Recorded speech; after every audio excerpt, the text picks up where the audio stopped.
Hello, my friends, my colleagues, and my peers, whoever is watching. My name is Layla Roberts. I have been an RA for some time now. Started at Cary during the summer, and I worked at 20th for I think like a year, maybe 2 years. I don't know. Then 301, and now I'm at Stye. So exciting! My first year with freshmen, and I've actually really been liking it. You know, they're freshmen, but it's been a challenge and it's been cool. But anyway, that's not what you asked about. You asked about what I've done programming wise for the 24-25 academic year, some of my accomplishments, things that I'm proud of, that I've done within this role, and why I would like to continue to be an RA for next year. So excited! Okay, I guess I'll start with the program summary. There is a program from last semester, fall semester, that I was really proud to have come up with in conducting intentional interactions. Obviously, there was a lot of roommate conflict, and from quite a few people I was hearing, like, they didn't have the funds to get cleaning supplies. Like, they would make the schedule, but paying for it was, like, what was making it kind of out of their reach, or something they were unable to do. So my idea was cleaning supplies event. In exchange for a filled out cleaning schedule with all your suite mates present, you would get a cleaning supplies little care basket, and there would also have been a Kahoot with just like general cleaning knowledge of like best practices, how often you're supposed to clean this, that, and the third. Unfortunately, there was some issues with procurement, and so we weren't able to put on that event last semester. But I'm hoping to do it next year, in the beginning of next year, because that's when it's like really, that's when it hits the hardest. I feel like that was one of my event ideas that like was really simple, but also really came from a place of like listening and addressing an actual need in the community. And yeah, I was proud of myself for that one. I know it's super simple, cleaning supplies, but I don't know. It felt like I listened. So yeah. Anywho, moving right along. This semester, a few weeks ago, Zara and I, go Zara, go. We did a thing called the winter warm up. Semicolon, spring survival guide. The premise of this event was basically students would come, and Zara and I had curated like a bunch of different coping mechanisms for like stressful times and stuff like that. Some motivational stickers and just like general best self-care practices for students to choose from. And we also supplied construction paper, a bunch of like scrapbooking materials, and I led a little session on how to saddle stitch a book. And so we had people create spring semester survival guides. And it actually went over really, really well. I noticed that turnout was not great for events that were being done in the SC level lounge, just because like, I don't know, people don't check their email, people don't look up the flyers, so it was better to have it like in their faces when they walked into the building. Suggested that we conduct it in the lobby, and it ended up being like a big hit. Coming from 20th, I'm not used to like a lot of people coming to my events, so this was definitely like something I'm proud of. It was a win for me because quite a few people came, and they really seem to enjoy it. Like, common theme in the events that I've done this semester is like really seeing students connect and like even stay after the event is over to just keep talking to each other. And these are people that I've just met. So yeah, that was very exciting to me. It makes me really proud. Moving along to my pride and joy, this brainchild of mine, Sugarcoat It. Boom. And basically, the premise of Sugarcoat It was another idea that was born of like listening to issues and suggestions and things. As Matt says, listening to building trends in the residence hall. And what I found was people don't know how to talk to each other, and that was resulting in a lot of conflict. The amount of mediations, like, Isabel and them can contest to that whole conduct side of things. My idea to address that was to basically hold this event called Sugarcoat It, in which we would frost cookies, sugarcoating something, and also partner up with All for Narwhal, with Linda and oh my god, All for Narwhal, and kind of lead like an interpersonal, interpersonal communication presentation type thing, where Linda and her colleague would share best practices for how to talk to people, how to communicate effectively with another person, like how to hear them and how to best get them to hear you. At first, the turnout was looking a little rocky. This happened last week. The turnout was looking a little strange. There was only like 4 people that showed up.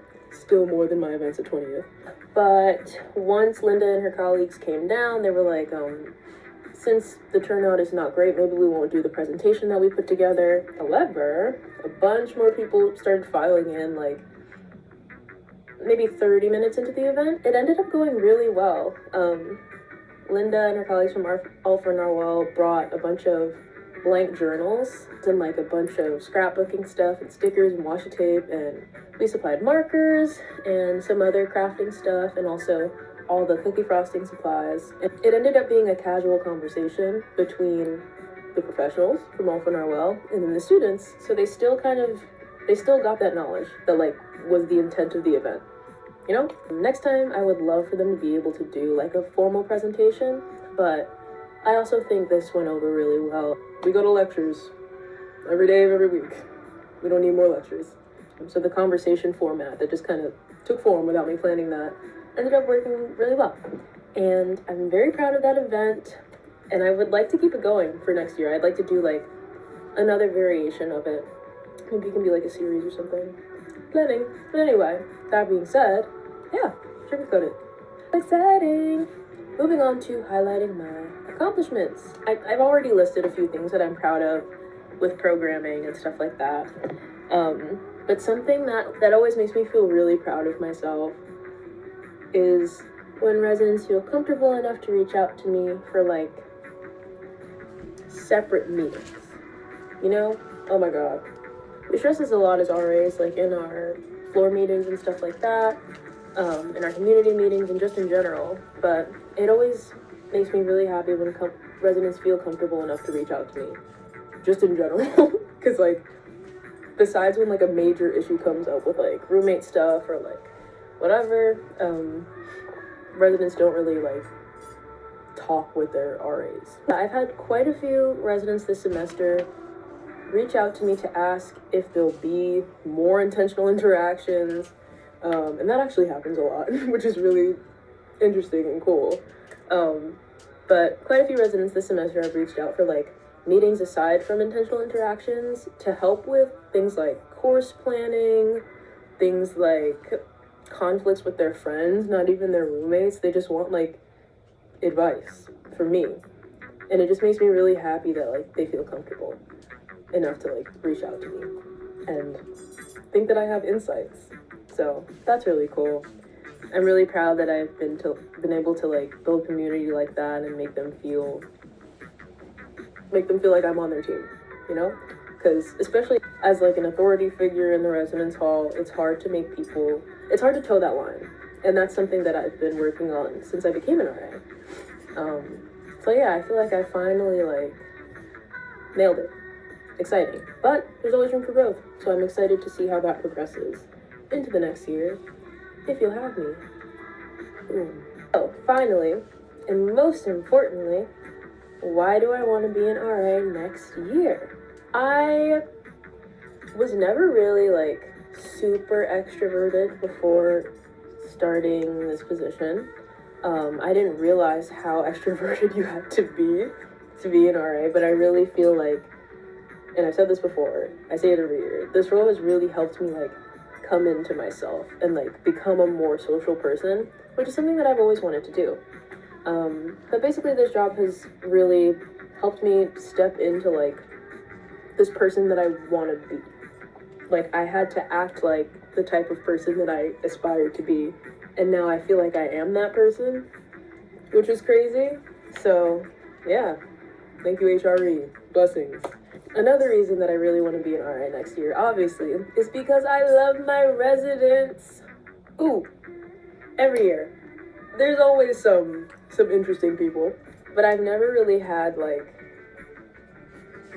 someone who I would consider, like, a bad person or, like, a problem child of sorts. Like, I don't know. I feel like I understand them, they understand me, they understand the relationship. And that all comes from like talking to them, listening to them, and getting to know them, which is something that I love to do every year.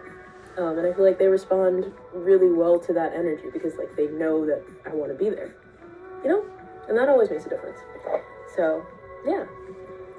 Also, another reason that I really like being an RA in general and would like to continue in this role is because how do I phrase this where I'm not like a maniac? I like being in a position of power. And by that I mean I like to be able to help people. I like to be able to guide people in the right direction when they need guidance. I'm very observant as well, and I feel like that also kind of plays into that. I like to be able to have the ability and the resources to address needs that I see in my community. Boom, that's what I meant to say. Yeah. I don't know. Also, obviously, I love my coworkers. Stay on top. You guys put me in front of a camera by myself. So I hope this was okay. I hope this was sufficient. I hope you know how much I love my job, how much I love my residents, and how excited I am to potentially continue for next year, my final year. And yeah, I hope you'll consider me for the position. And thank you very much for your time. Have a blessed day. Jamira, if you ever see this, I miss you so much and please come back.